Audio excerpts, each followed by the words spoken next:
Welcome back, folks, to the Get a Grip on Lighting podcast. On today's show, we have the Queen of Flicker, Naomi Miller. Man, what a great guest she was, man. Talking about Flicker, the issues with Flicker, the metrics with Flicker. Greg, what did you think of Naomi?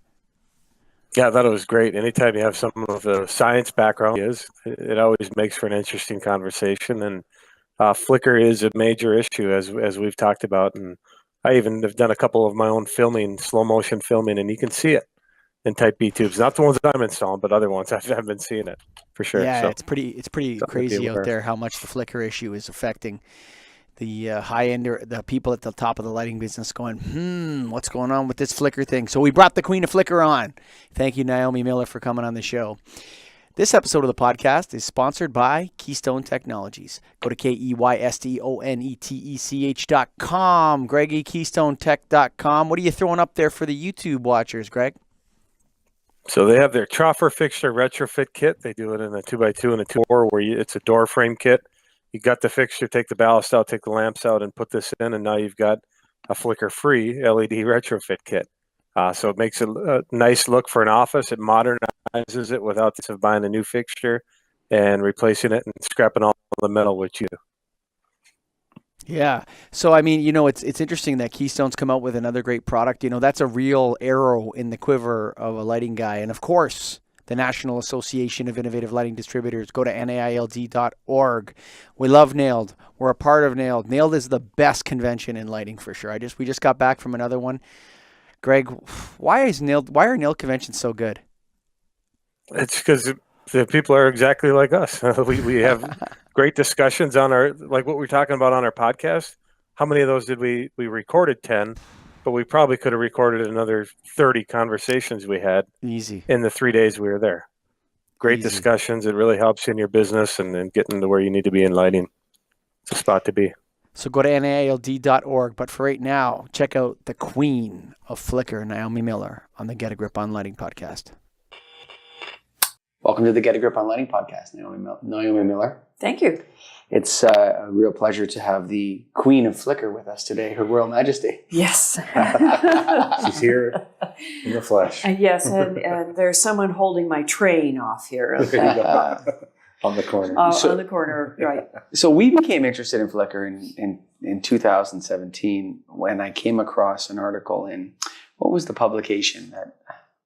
I don't recall the publication. Dr. Arnold Wilkins put it Mhm. out, and he wasn't saying he knew, but he just said he suspected that Flicker was an issue with LED light sources simply because of his own history with magnetic fluorescent and some of the work he had done and the characteristics he knew from different types of drivers. Mm-hmm. And so I emailed him, and he came on the show, and he basically laid out the case for Flicker to the Get a Grip on Lighting podcast hosts, and we both sat back and went,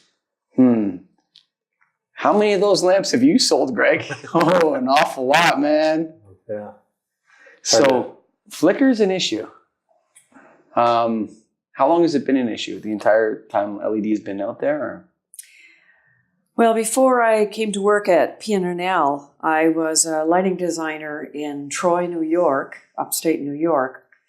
And I vividly remember having reps come to my office with these brand new LED products. And of course, I'm a lighting designer, so I'm skeptical. But honest to gosh, the first ones that they turned on in my office, I vividly say to them, are you aware that it flickers and it flickers really badly? And they would say, no, what's flicker? And I started to learn at that point that I had to show them some simple techniques for waving your finger in front of the light source to see if it flickered and that sort of thing, and mentioned that flicker can be a serious problem. I think the flicker issue was so old in lighting that people had forgotten about it. Yes, I think you're absolutely right. So those of us who grew up in the 60s and 70s grew up with magnetically ballasted fluorescent in our classrooms and our offices.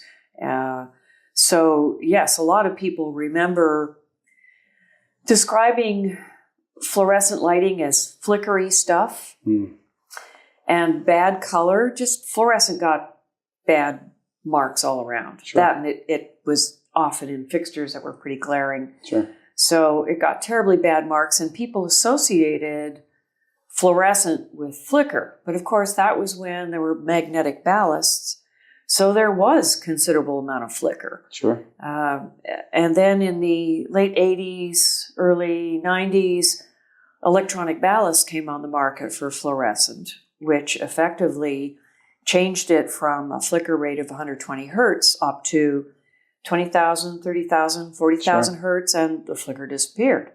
Now, good news is everybody changed over to electronic ballast, not because it didn't flicker, but because it was so much more energy efficient. Mm-hmm. But at the same time, the nice consequence was it also got rid of the flicker. So at least in this country, most of the people now hardly remember flickering fluorescent lights. Sure. Although you can still hear people say that they think fluorescent lights flicker. Well, they may be reacting to something other than flicker, especially since I know that the vast majority of fluorescent fixtures these days are electronic. Now, you ballast. mentioned that you can see flicker visibly. Yeah. You can see any light source if it's flickering. What percent of people do you think can? Because I don't. Is there a name? Is there a name for that type of person? I know those people that have advanced smells. They're called. There's a name for them. Yeah. They can smell cancer and Parkinson's disease and stuff like that. Believe it or not. Yeah, it's wild. It's wild. Okay. And there's a name for their ability to smell. Do we have a name for people that can see flicker? No, I Or is think it we just should Naomi invent Miller? one. Yeah. So it's a saccadic something like that. It's some kind of light Saccadic oscillation hypersensitivity. How's that? That's good. But I know that Arnold Wilkins is very sensitive to flicker. Mm. And I run into people at conferences all the time that will come up to me and say, thank you for talking about flicker because it drives me bonkers. I was in a nightclub, and like a bar-y nightclub, and with my brother. This is before we did the podcast with Arnold Wilkins. And I'm in there, it was all MR16s, and I could see them, they dimmed them, and I could just see them flickering. It was so gross. I'm like, can you see these lights flickering? And my brother's like, yeah, I can see it. I can't stop seeing it now. Yeah. Like once you became aware of it, you could no longer stop it anymore. It was so gross and annoying. Yeah. It was just like pulsing. The lights were like literally pulsing at you. It's a big problem. Well, interestingly enough, my office once a month goes out for a Thursday evening cocktail hour, and it's basically just a socialization effort. But the person who organizes it tries to get us to new restaurants that are opening up around town so that you get to know them and try out some happy hour food and try out some cocktails. Lately, we go to these new restaurants or new bars, and they all have flickering lights. Yes. And of course, everybody's now used to Naomi going, oh, golly, look at that one. And of course, I travel with a flicker meter. So if someone challenges me, pull out the meter and measure it, and they go, well, yeah. Naomi, yes, can it you does. chill out for once? I just want to have a beer. But that's what they said at the beginning, like a year ago. That's what they said. Naomi, come on, we've heard that. And now everybody else in my office is starting to notice it. Sure. They walk into the bar and they gross. go, wow, look at that flicker. It's actually gross. Well, if it's really bad, it can actually make you feel nauseous. Yeah, no, Is it something you've always noticed your whole life that you can recall, or is it once you got into lighting and started figuring out what flicker was that you noticed it? I really started noticing it with LEDs. Okay.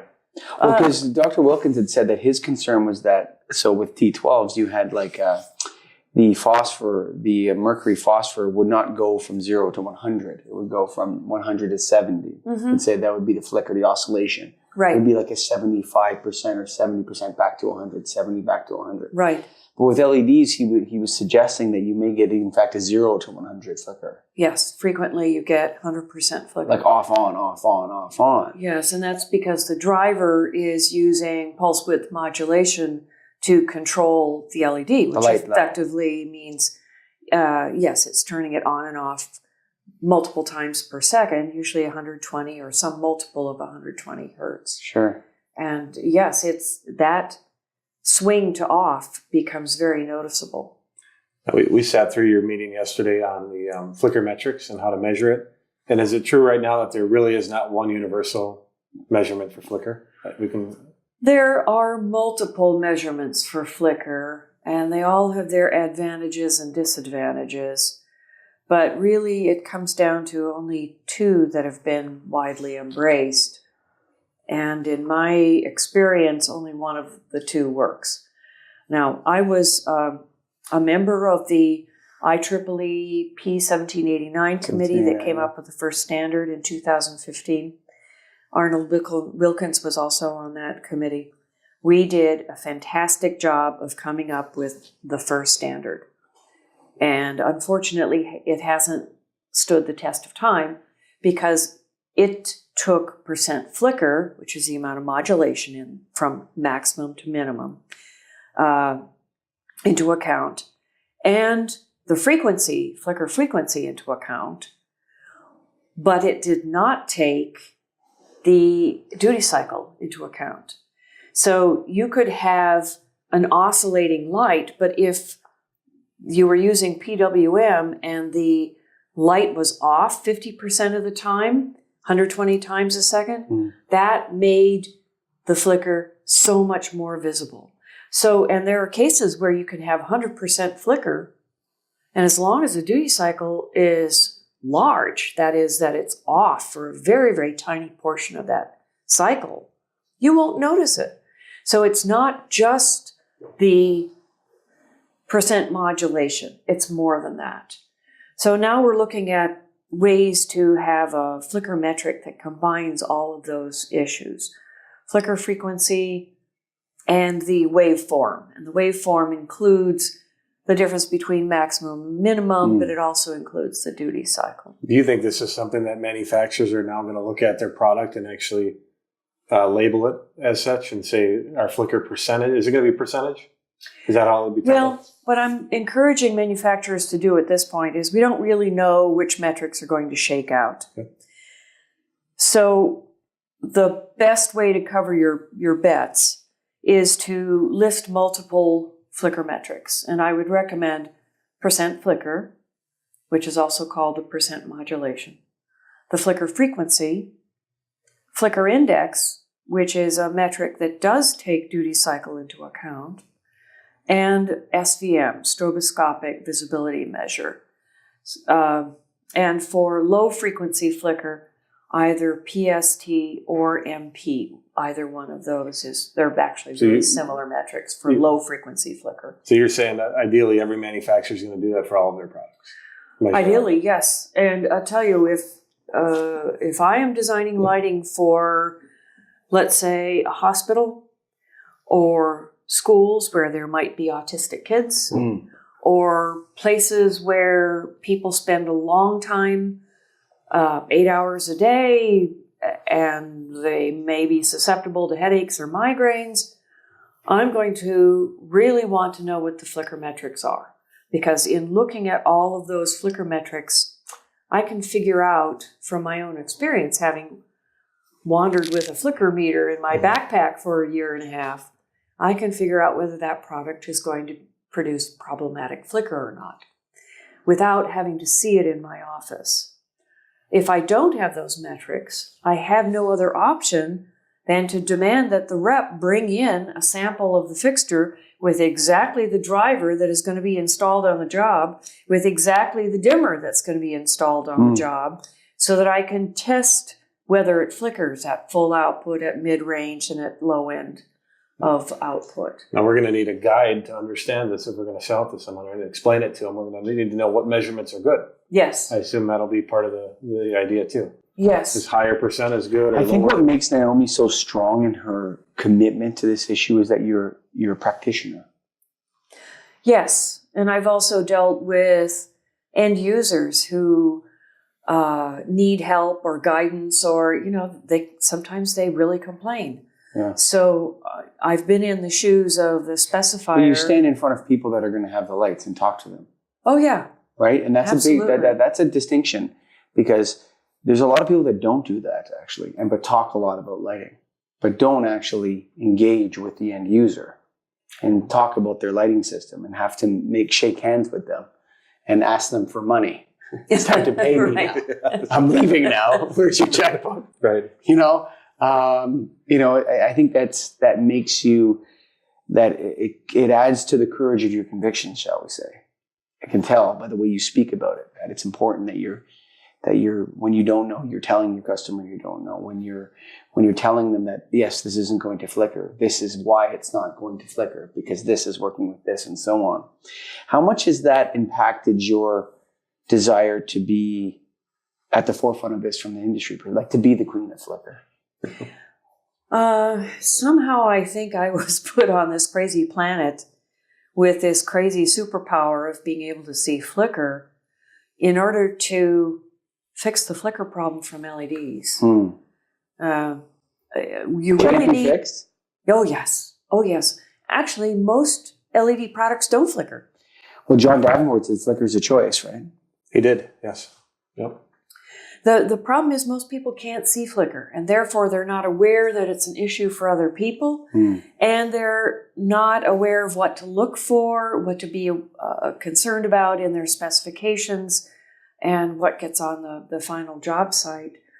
So if I can sort of do the work for them because I do know what flicker is and I can see it, and I can help in the development of flicker metrics, then ultimately my work can get into the hands of specifiers and manufacturers and driver manufacturers and dimmer manufacturers and help them produce products that aren't going to be a problem. Do you think some of those manufacturers now are just getting lucky if their product is not flicker, or are they actually looking at it?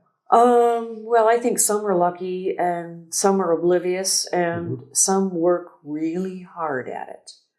There are a couple of manufacturers that I won't name right now, the driver manufacturers, who are seriously committed to getting rid of the flicker. And they're starting to publish those flicker metrics on their documents. And honest to gosh, the specifiers are going to them and they have to learn how to read those metrics, because I'm going to trust that manufacturer that has that commitment so much more than a manufacturer that doesn't have the guts to publish their flicker numbers. So are most LED chips by nature flicker free? And then it's just the driver? All chips are flicker free. Okay. All chips are flicker free. It's not the chip that flickers. Yep. I mean, ultimately, that's what you see, but it's the driver. Okay. The chip is a fast responding device. So when there's current delivered to it, it delivers light, and when there's no current, it's off, and it's immediate. So if you have a driver that is designed to deliver continuous current to that chip, you won't have any flicker. Or designed to deliver current to the chip that only varies a very slight amount or varies with a very high frequency, then you'll never see the flicker.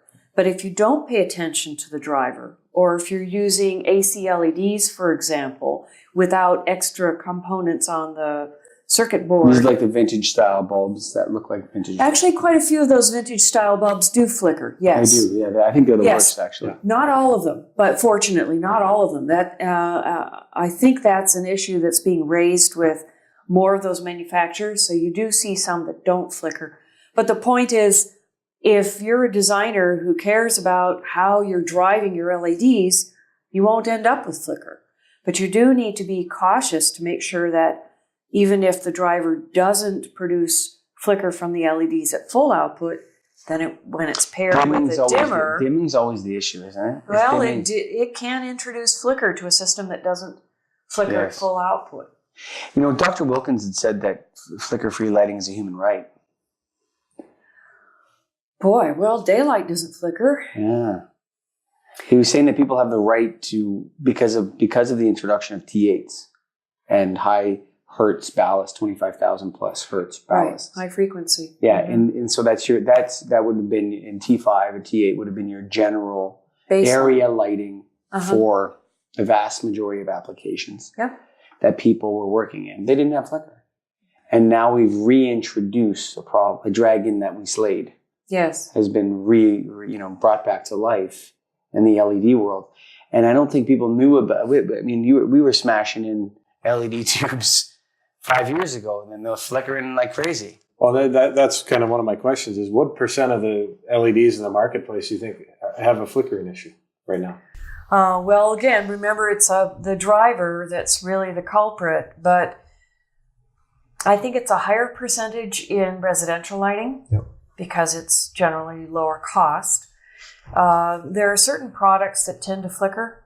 Linear lighting, tape lighting, that stuff all tends to flicker.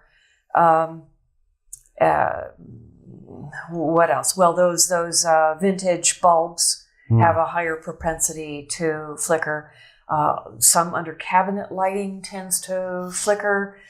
Sometimes step lights and wall lights tend to flicker. But when you talk about troughers, generally troughers don't flicker. Generally street lights don't flicker. And I think part of it is that you've got a big area source and you can afford the area to put in the electronics and the components that you need to mitigate the flicker. Sure. But when you get down to things like MR16 replacement lamps, you're really pushing a lot of electronics into a tiny little space. Sure. And it's really going to save you room in that lamp if you don't have to put in a capacitor, for example. So I see a lot of MR16s that flicker. How about LED tubes? Not all. What's LED that? tubes that bypass the ballast, for example. No, the first LED tubes that I saw didn't have flicker problems, but I'm seeing more of them now. As they're being made now, they're coming out with more flicker. Yes, more. And I don't know whether the philosophy has changed, whether it's more of a commodity product now, or somebody's trying to get 5 cents out of the cost of the tube. But I am seeing more, and I'm getting more complaints. Do you think it's worse than the T12 magnetic ballast in terms of flicker? The new LED tubes? For sure it is. Some of them are. Some, okay. Yeah, no, for sure. I think it is worse. But just from I remember flicker from T12s, and I know that the LEDs that I look at some of them are worse for sure. For sure. And you pick it up when your eyes are moving or when there's any relative movement between the light source and your eyes. And sometimes I pick it up because I'm sitting underneath a flickering light and I don't necessarily notice that it's flickering until I start gesturing with my hands and suddenly I'm seeing the stroboscopic effect from my hand moving through When you did that thing space. with your hand in the presentation yesterday, that was really creepy looking, actually. That's how you pick up flicker, when you pick up that stroboscopic effect from your hand. Yeah, I was going to say maybe not everybody carries around a flicker meter. Yeah. So if we're out in the field and we want to determine if something's flickering, is there some tricks we can do? Yeah, you've got a built-in portable flicker meter called your finger, and you wave it in front of the light source or underneath the light source. Make sure you isolate the light source so you don't have daylight that's kind of diluting it. And you wave your finger as fast as you possibly can. And if you see multiple fingers, that's the stroboscopic effect that you're picking up. Okay. In this room, fortunately, I'm not picking up any flicker at all. We requested a flicker-free room. we shall have a flicker-free room. But there are other tricks that you can pull. There are also flicker wheels. Fidget spinners. Fidget spinners would do it, absolutely. I've seen slow motion on camera or on your cell phone. That's right, slow motion. If you suspect flicker, you can go to the video portion of your camera and select slow motion, film it for say 5 or 10 seconds in slow-mo, and then play it back on your phone. And if there is flicker, you may see bars or you may see stripes on the image. That's an indication that there's likely flicker. It's not foolproof. It depends on the frequency of the flicker, but it's a really good indicator. Is it safe to say that flicker does not affect everyone? Yes, it is. Okay. In fact, probably most people are not affected by flicker, except that it may slow them down in reading books or reading on the screen or task performance. We know that because your eye goes through specific saccades when you read, your eye basically jumps, and you don't read every word on a sentence. You actually, your eye jumps to say the 4th or 5th word, and you're reading all of the words around that, and then you jump to the next place and you're reading the words around that. Well, we think that flicker may actually cause your eye to jump further than it should. So as a result, your reading comprehension drops because you're probably missing every fourth or fifth word or not fully understanding it. So comprehension tends to Dr. drop. Wilson, I watched a video of his, I believe it was a video of his, where he was putting filters over top of books. Yes. So the kids were filtering the light to orange or different, like giving it like a sunglasses effect over the light. Yes. And the kids were exhibiting much higher rates of comprehension over the work with these various filters. I can't remember what it was for, whether it was for children that suffered from something or I can't remember. There are lots of learning disabilities and visual disabilities where that overlay trick, it sounds nutty, but it works. Yeah, it does work, you say. In fact, my nephew had learning disabilities. He was dyslexic, and his mother took him to one of those therapy sessions where they tried different overlays. It made a fantastic difference in his ability to read. Wow. Suddenly, words and numbers didn't swim as much for him. So, yeah, I'm a complete believer. It sounds crazy, but it works. So the fact that not everybody is affected, or most people probably aren't affected, why should we be concerned about flicker? Well, do we care about people who are left-handed? Yes, we do. I'm not, but yes. That's about 10% of the population. Yeah. So if we care about that 10%, we should probably care about the 10% who are susceptible to flicker. Mm-hmm. We do know that the frequency of headaches and migraines varies throughout your life, but generally somewhere between 10 and 25% of the population suffers from headaches and migraines at some point in their life. And those are seriously debilitating. We lose a lot of productivity time because people are hurting so badly they can't work. Well, we know that flicker can be one of the triggers for headaches and probably migraines as well. So if we can eliminate flicker, doesn't that ultimately result in perhaps less absenteeism, higher rates of productivity among school children and office workers and even industrial workers?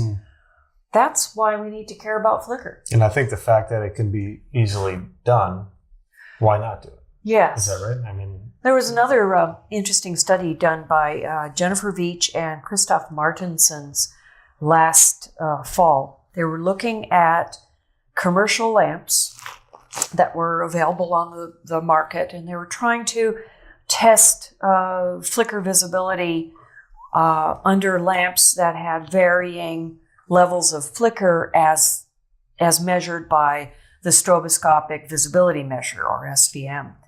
But they scoured the shelves to find lamps, both in France and in Canada, to find lamps of these varying flicker performances. And they found zero relationship between cost and levels of flicker. Yeah, I've read that too. I don't know if it was, Dr. Veach came on our show as well. Oh, good. Yeah, and she was talking, I think she mentioned that as well, that it wasn't someone did anyway. Maybe it was John Davenport that did too. But we've been interested in this issue for a while. What I'm wondering is, you had said that, 10% of the population is affected by flicker, but that's acute symptoms, right? Yes. If you count, headaches. What you're saying is they will immediately, reactions, or something acute will happen. Right. Should they be exposed to flickering lights in striped rooms or whatever it is. Right. Yep. But maybe there's a chronic underlying low-level effect on everybody. Like irritation. Who knows? Like I'm going to get really mad at you because I'm uncomfortable sitting under these lights. Or maybe it's a contributing factor. I mean, I don't know. I don't know. I don't see any reason why that couldn't be I don't think a it's good studied, point. That's all. I mean, for example... Distraction. Yes. Distractions, computer screen, tiredness.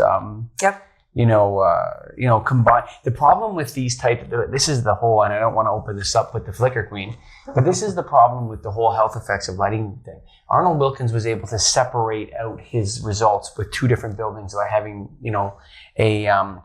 studying a group, control group, and then one that had non-flickering lighting. And then he switched it and whatever. But it's hard to parse out the various impacts of so many different technologies that we live with now. Yes. I agree. And you may have interactions between the different technologies. Yeah, like cell phone screen at night, watching Netflix in your bed, and then along with 5,000K light in your office that flickers, and there's this accumulative effect of all these new technologies that we really don't know how they affect the naked ape. Or what the downstream effects might be. Yeah. That's right. It's interesting you should mention cell phones, because there was a certain brand of phones that I observed friends and relatives having a few years ago, like 5 years, 6, 7 years ago, and they flickered. And I thought, how in the world can you stand it? Fortunately, my brand of phone didn't flicker. And just to prove that point, I recently wanted to measure phone flicker. So I went around my office and I said, do you have a such and such kind of phone? Yeah. Let me measure it. The flicker was far diminished, which says to me, even the phone manufacturers are figuring out how to change their electronics so that their phone no longer flickers. At least it's not visible to me. It's not visible to my flicker meter. So I wonder if, without saying so, even the manufacturer of phones have figured out that flicker could be an irritation for some people. Well, I'll tell you this, what's interesting about like that kind of an angle, right? So casinos have known for a long time that if you shine 5,000K light really brightly into someone's eyes, they'll give you their paycheck. Okay? So casinos have known for a long time how to mess with your circadian rhythm. Oh, Keep them awake. Right? I see. You understand what I'm saying? Yep. They know that if they shine 5,000K light right in your eyes in front of it, Oh, they okay. know that, Got it. that it'll discombobulate you, mess you up, and make you make all sorts of decisions you wouldn't normally make. Mm-hmm. Right? So, and I find sometimes some of the scientists strike me as a little bit naive when they approach these problems, because you can see that those that have maybe other reasons for understanding this have been able to capitalize on what they know is true. So casinos know that shining 5,000K light right into your eyes messes up with your circadian rhythm, because that's what they want to do, right? And they've known this for 30 years. Although And they now- may not have associated it with circadian rhythms. They may have just said, oh, we put somebody in front of these flashing lights with a one-armed bandit, and people give us their money.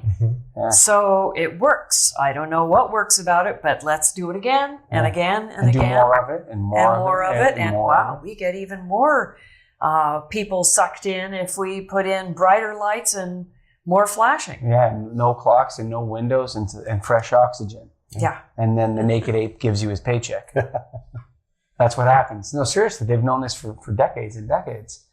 And, scientists rolling into this, and they're like, oh, wow, look at, 5,000K at night disrupts the circadian rhythm.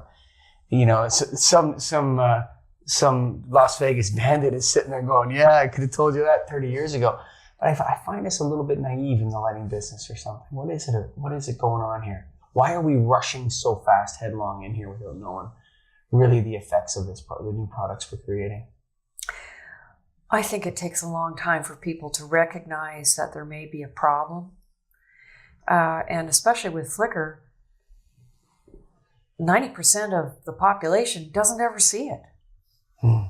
So as a consequence, why would they think there's a problem? That's why I think flicker is so sinister. It is sinister. That's a good way to put it. Yeah. It can kind of cause problems without your even knowing it.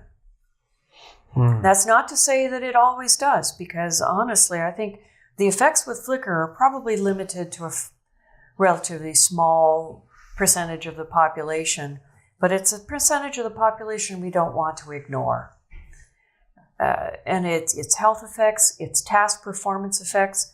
We know the task performance effects are probably more widespread than the people who get headaches, for example. So there are negative things about flicker. There's no reason not to get rid of them at this point, except that it does mean that some manufacturers are going to have to redesign their drivers. We had a little bit of a meme that we came up with, a couple dozen episodes ago or whatever. It was It was in discussion about human-centric lighting and the health effects of lighting. Mm-hmm. Both Greg and I thought, gosh, wouldn't it be great if the first we did no harm? Yes, but you don't always know what the harm is. So how would you know that an unseen phenomenon like flicker might potentially cause you harm? I think we grow in knowledge. We recognize, oh, there is flicker there. Even if you can't see it, I can see it. And that flicker, it's bugging some people. It's causing problems in certain populations. Maybe we should look at the larger population and see if it's bothering them too, without their even knowing it. Mm-hmm. So I don't think it's somebody being mean or oblivious. I think it's more somebody being oblivious to potential harm than it is to intentionally doing harm. I think it Unless also. you're in a casino. I think it also has to do with a lot of people entering the lighting business that were never in the lighting business before LED. Well, the first 10 years of the LED time period, it was almost as though we forgot everything we had learned about lighting quality. For sure. Glare and flicker and color, and everybody just said, look, my lumens per watt, and look, I've got 20 horribly glaring LEDs in here, let's sell it. And now people are starting to realize, oh yeah, remember what we learned 20 years ago? We need to teach the new people in the business about these quality issues so that they don't repeat the same problems. Naomi Miller, thank you for coming on the Get a Grip on Lighting podcast. It's been a delight. Thank you for the invitation. Yeah, absolutely. Keystone Technologies. Go to KEYSTONETECH.com, baby. KeystoneTech.com. Light made easy, the retrofit kings. We're talking future fit here, YouTube watchers. Sometimes you want to improve the aesthetics of a space. And first of all, try to spell that, because I do it a lot, and I have to spell check myself a lot. Every time. But when you do aesthetic, when you want to enhance the aesthetics, the look, the feel of the space, their retrofit can do that for you without the expense of a new fixture. It's that indirect center basket style look, volumetric, whatever name people are using nowadays for it. And it upgrades the fixture, makes it LED, flicker free, and it gives you a good look for energy savings that you get out of LED with a great life as well. Get rid of those nasty K12 acrylic lenses. They're broken. They're yellow. They're gone. Get them out. Put a future fit kit in there, baby. Go to KeystoneTech.com. That's KeystoneTech.com, baby. And then, of course, the National Association of Innovative Lighting Distributors. That association's going to grow, Greg. It's going to grow. It's got a bright future. Bright future with lighting. Bright future. I think they should bring back the old tagline where lighting means business. I loved that tagline. I thought that was the best tagline for Nailed. Because it did work, yeah. All of us are practitioners in Nailed. That's a good word. Practitioners. That's a good word. All the Nailed members are practitioners. They're selling light bulbs every day, but they know a lot about lighting. They know a lot about lighting. You can take LS1, take LS2 to get on your way to learning about this lighting business. If you'd like to get a grip on lighting podcast, hey, man, get yourself educated. Go to NAILD.org, baby. And, of course, Naomi Miller, what a queen. Your Majesty, Your Royal Majesty, the Queen of Flicker. She was awesome, Greggy. Yeah, you know what the lighting world is turning into, like the WWE or UFC, where we're all going to have nicknames. No more of that. We're going to be the Queen of Flicker. I don't know what we're going to be yet, but we'll have to name ourselves someday. We're the raconteurs of the lighting business, buddy.